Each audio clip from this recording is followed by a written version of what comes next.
மனிதனுக்குள்ள சில கட்டுப்பாடுகளை அல்லாஹ் ஏற்படுத்துறான். நபி ஸல்லல்லாஹு அலைஹி வஸல்லம் அவர்கள் சொல்கிறார்கள், நீங்க நோன்பு பிடிச்சிருக்கும் பொழுது உங்களிடத்துல யாராவது சண்டை பிடிக்க வந்தால் அல்லது விவாதம் செய்ய வந்தால்,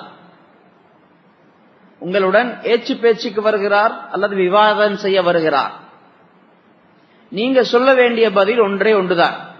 நபி அவர்கள் அந்த பதிலையும் சேர்த்து சொல்லி தந்திருக்கிறார்கள். உங்களிடத்துல சொல்றதற்கு பல நூறு பதில்கள் இருக்கலாம்.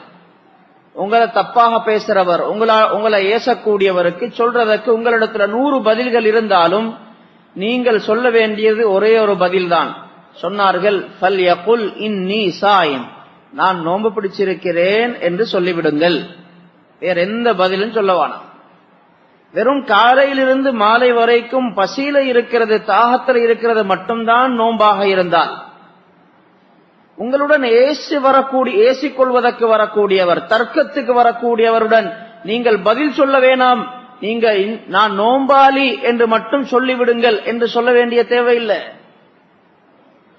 கண்ணியமான சகோதரர்களே, நோன்பு பிடித்தால் சாப்பிடாம குடிக்காம இருக்கிறது மட்டுமில்ல, நாவுக்கு கட்டுப்பாடு ஏற்பட வேணும். வீணான பேச்சுக்கள், தர்க்கங்கள், விவாதங்கள் இருக்கக்கூடாது. நோன்பு காலத்துக்கு மட்டும் இல்ல, நோன்பல்லாத காலத்திலேயும் இருக்கக்கூடாது. நோன்புல அல்லாஹ் பயிற்சி தாரான். நோம்பின் மூலமாக அல்லாஹ் நமக்கு இந்த பயிற்சியை தருகிறான். நாவை பேணிக் கொள்ளுங்கள். அனாவசியமான வார்த்தைகள் நாவிலிருந்து வெளிவரக்கூடாது.